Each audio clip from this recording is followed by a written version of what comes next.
So my research focuses around a certain type of computer chip called a field programmable gate array. This is a type of programmable hardware where we can reprogram it, and essentially the chip can rewire itself. They're used in many, many different things, from cell phone base stations, so what you're talking to on your cell phone, through the infrastructure that powers the internet, through magnetic resonance imagers and cars, because they can really do anything.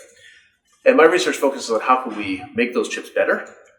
New applications are constantly coming up. People want lower power, more complicated, more advanced computations and communications. So how do we make the chips better? How do we adapt them to the latest applications?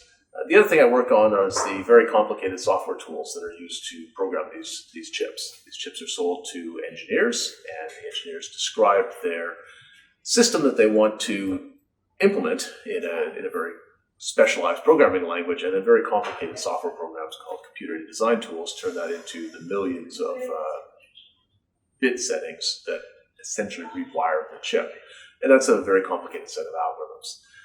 The really interesting interaction with the Vector Institute that I see is one of the key applications for all computer hardware has become machine learning. As machine learning has become ever more prevalent, ever more powerful, we're trying to deploy it in a wider variety of places, in cars, in smart video cameras, obviously in data centers, in smart speakers.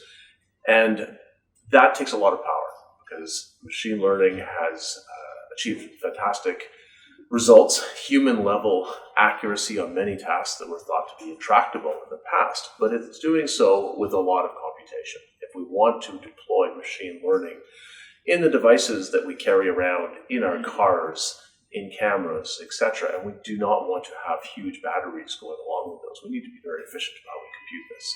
So we're looking at how can we take this very flexible, widely deployed type of computer chip, these field programmable gate arrays, how can we make them better for machine learning? So how can we put machine learning algorithms into that hardware right now?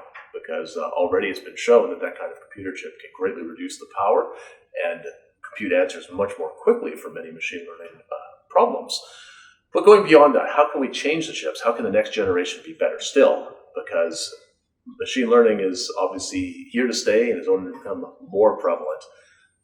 But we need to make sure that the computational devices can allow us to deploy these fantastic algorithms developed at the Vector Institute and elsewhere, widely across society.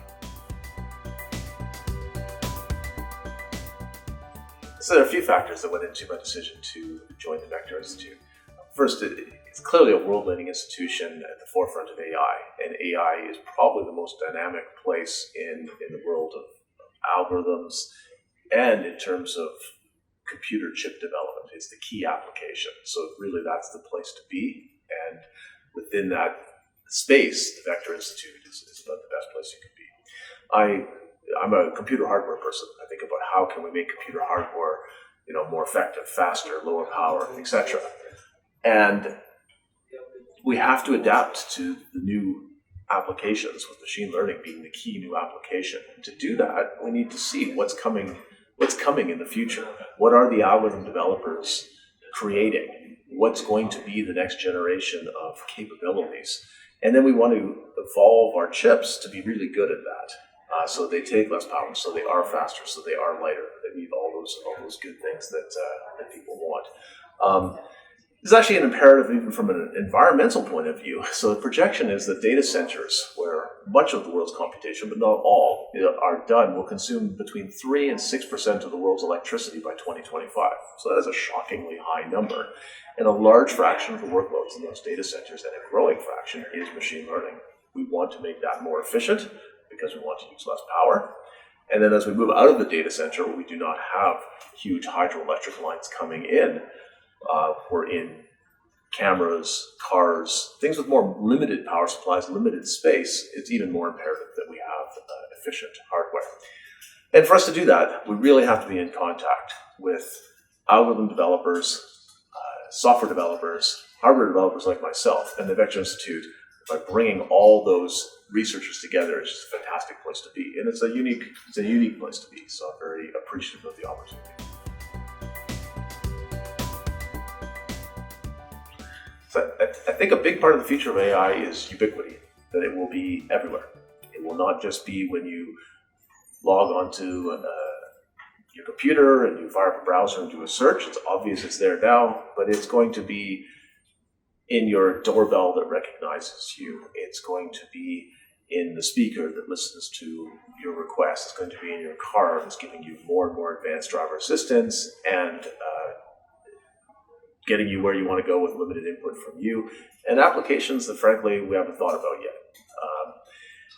So it's going to be everywhere, and the part that I think about is how do we get it everywhere? I trust that the algorithm developers at the Vector Institute are going to refine those current uses of AI and find a lot of new and novel ways in which we can enrich people's lives. And I'm really focused on how can we then have the hardware that allows us to put this in devices all around the world. I think that's where things are going. So I think this is really more a matter of how long rather than if, and how efficient it is rather than whether it's going to work.